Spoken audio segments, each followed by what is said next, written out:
Francisco Isko Moreno Dumagoso.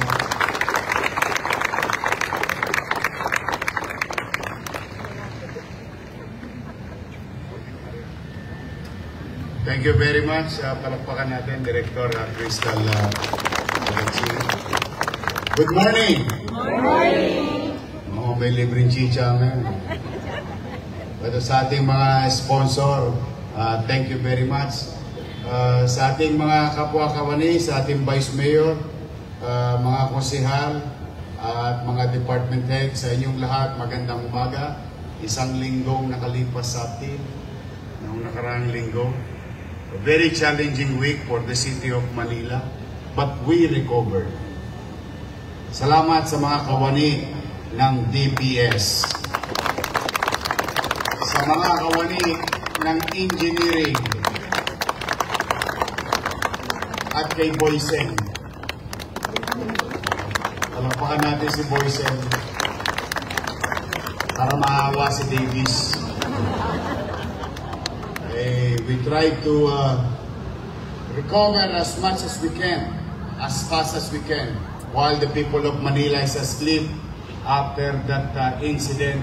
Your co-employees working 10 p.m.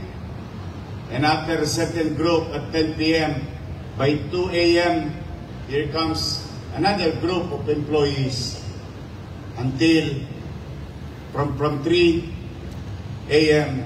until 12 noon, just to bring back certain level of maliwalas ang ating lungsod. You know, tourism month in a few hours will end. As like what Crystal Bagaching said. You know, why we Manilans, we as Manilans, should continue to invite others, to welcome them to Manila, because there is a lot of story to tell among Filipinos, not Manileños. One way or another, they have experience in the city of Manila. They have a story to tell, and their experiences and relationship to the capital of the country. At ito'y pwedeng maging puhunan lagi ng Maynila. Yes, Manila is old, but it has a lot of history and story. While it is old, but we can make it pleasant. Maliwalas ang ating lungsod at panatag ang pamumuhay. So kaya ako'y hindi magsasawang manawagan sa mga dumadako sa Maynila. Sana naman pag sila pupunta rito, huwag naman nilang sisirain yung mga munti nating pinupundar para maging maliwalas at maayos sa paningin at pakiramdam ang ating minamahal na lungsod. At kayo, welcome sa Maynila. In fact, to add to the long list of what we have done together through the leadership of DTCAM, by October 10, the people of Mindanao again will visit the city of Manila to sell their goods here. As you have heard about the Liliu incident, can you imagine 1,000 pairs of shoes? They were given opportunity here in Manila, and the same feelings that most of Filipinos. They go to Manila because Manila is the land of opportunity. Nagpunta yan mga dito. Nanay ko, from Samar, nagpakasakali sa Maynila, nauwing kasambahay sa isang pamilyang abogado sa distrikto. Tatay ko, from Antique, pumunta ng Maynila. I think everyone has a story to tell that ang Maynila ay nagbibigay ng pagkakataon kanino man, sino man, taga Maynila man o hindi. Last night, we have given opportunity to Barangay Poronay, a silent street full of activities, selling their goods, practicing their skills and talent. 2 weeks ago, in Campa, de los Reyes. Like now, katulad ng Tondo sa Ugbo. Everyone has a story to tell, sort of saying. Kaya sa inyong lahat na naparito, ano na tayo, in a matter of few hours, October na. 2 days, no? 2 days na lang. October na. Himig Pasko na. Ang tanong, may pamasko ba kayo?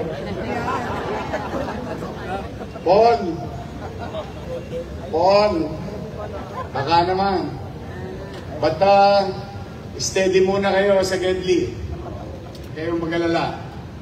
I'll do my best with the City Treasurer's Office and the City Assessor's Office, the Business Permit Office. Anyway, we will report to you in a matter of few days with regard to what transpired, what we have achieved, and our failure within 100 days period of our administration. But for now, I'm happy and proud to each and every one of you. At the rate we're going, mukhang makakaalpas tayo. Kaya ulitin ko, tuwing Lunes, buong kababaang loob, ako'y nakikisuyo sa inyo na pagbutihan ninyo ang inyong mga kanya-kanyang obligasyon sa City Hall at sa mamamayan. Galingan ninyo. Kailangan ko kayo. Sapagkat hindi ko naman ito magagawang mag-isa lamang. Everyone has its purpose and function. Nakita ninyo ang sigla ng paghahanap buhay sa Maynila. Konting linis lang. Konting kuskus lang. Kumikinang na muli ang Maynila. Kaya sana magtuloy-tuloy na mag-alab ang bawat damdamin, puso't isipan ninyo na tayo'y maglingkod ng tapat sa ating mga kababayan sa lungsod ng Maynila. Napakahirap. Marami sa inyo dyan, at the back of your mind, naiinis, nanggigigil sa nangyayari sa ating bansa. Ako na may masasabi ko sa inyo, hayaan nyo sila. Habang sila'y naghahabulan, tayo, hinahabol natin ang pagkakataon para itaguyod ang lungsod ng Maynila. But, fair warning to them, you will never be allowed to do such thing in Manila. And to share it to you from zero, from nothing. There's so many talks, maraming mga chuchuwariwap, maraming idea, maraming komento, but your city government created an effort, legally went after them, and it produces good result.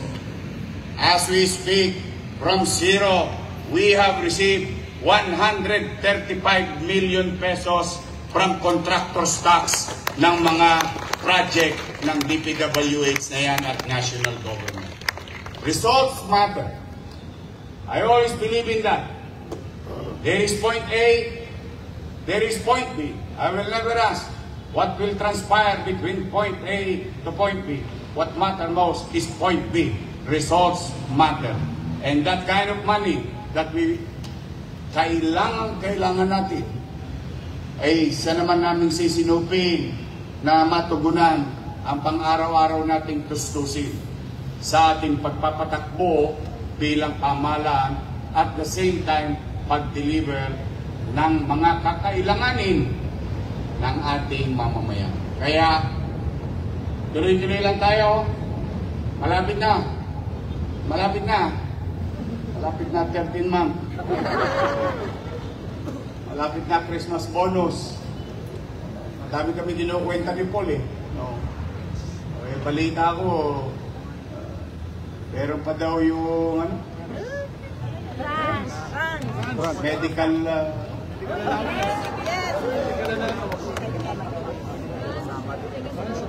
Two joints. Steady lang kayo sa Gedli. Chill-chill lang kayo. I'll do my best. With the help of our Vice Mayor, our councilors, and the department head, pipilitin kong maging masinop, mainam. Wala tayong gagasusin ng walang kapararakan. Lahat ng gagasusin natin, although hand to mouth tayo, pero lahat ng gagasusin natin ay kapakinabangan ng taong bayan at kapakinabangan ng empleyado ng siyudad ng Maynila. Again, to our guests, thank you very much for coming to Manila. Welcome kayo lagi sa Maynila. Sana lahat, katulad ng DTCAM employees, magaling ang boses. Para kayong lahat mga awit. Boses commentator sa radyo. I'm really proud and happy. Congratulations sa inyong lahat. Again, palakpakan natin ang DTCAM.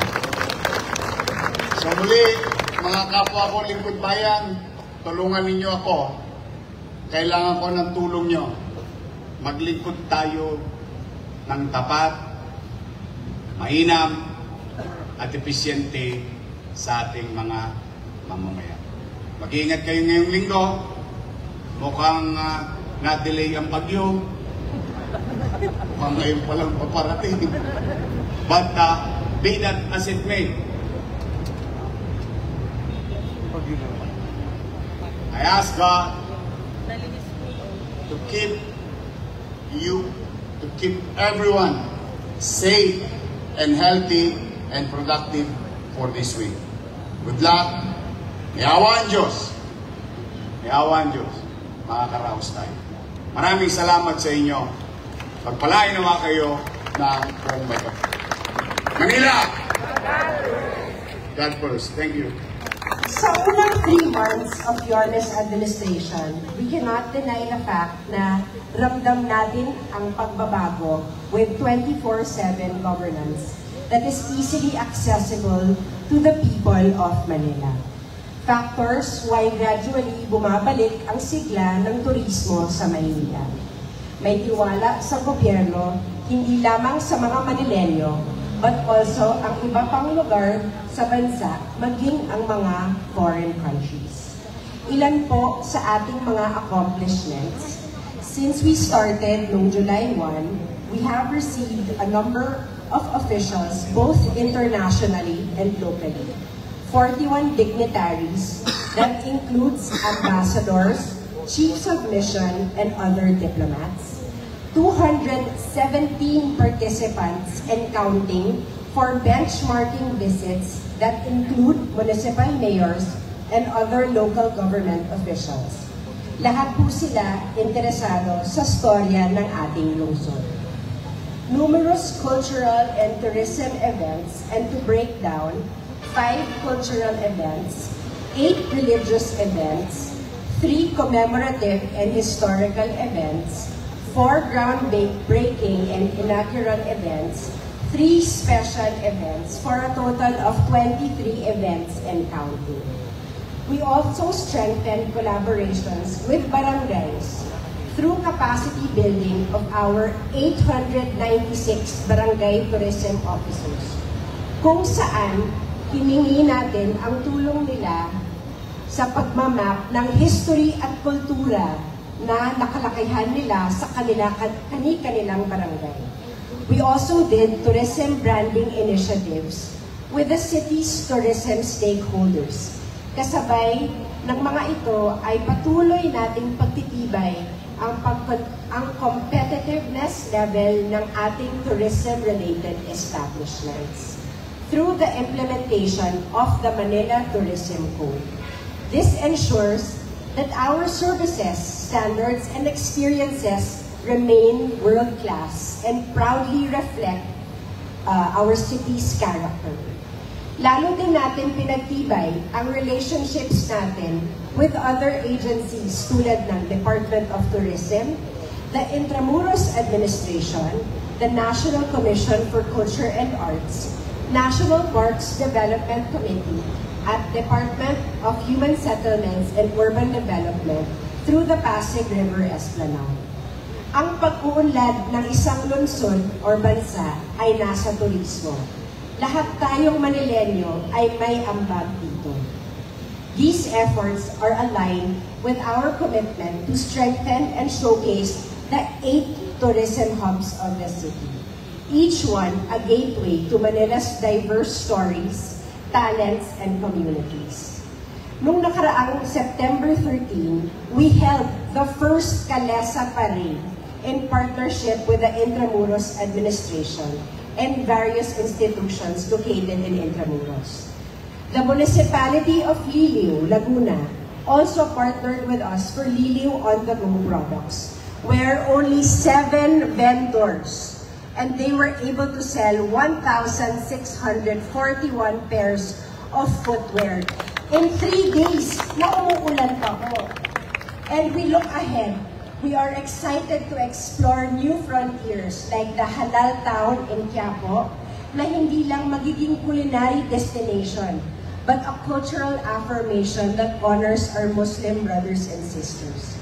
Kasama din po ang Dangwa, na flower capital ng Manila, a blooming symbol of beauty, livelihood, and local pride. And a special shout out to the hardworking women and men of DTCA. And our always ready, umulan man o umaraw, Manila City Band. Kaway-kaway naman po kayo dyan. Sila po ang nasa likod ng bawat event. Sa bawat proyekto, bawat pagdiriwang, bawat kwento, isa lang ang layunin. Ang muling pagyakap sa Maynila bilang atin. Not just a city of history, but a city of memorable experiences, dreams, and identity. Manila, my Manila. A simple phrase, but says so much because everyone has a stake in Manila. Lahat naman po sa isang punto ng buhay nila ay nagkaroon ng memories sa Manila. So please share your story. Ano po ba ang kwentong Maynila ninyo? At bilang pagtatapos ng buwan ng turismo and creative industries, mayroon tayong mga kaunting pampagood vibes. May libreng pakain para po yan sa lahat ating mga masisikat na office mates dito sa City Hall of Manila. We have several sponsors who would like to share their support for free. Salamat sa inyong hirap at pagod para sa ating lungsod and for everyone doing their part to heed the call of our dear Mayor to make Manila great again. Mula sa puso ng Kukupan, kasama ng kanilang mga executives, Gino Rodriguez, Bryce Justin Godfrey, Joy De Villa, Vida Rodriguez, Krista Butalid, Marjorie Indencio, at Don Benitos, kasama si Attorney Carlo Benito Cruz na ang kanilang brand ambassador at proud batang Blumentritt, Mr. Alvin Torno, at ang Coffee Heritage Project and SGD Coffee, PLDT through AQA Advertising, Leona Esparas, Crystal Paras, Rodelyn Elico, and Melvin. Lahat po yan ay pwede natin kunin pagkatapos ng ating flag raising. At sa punto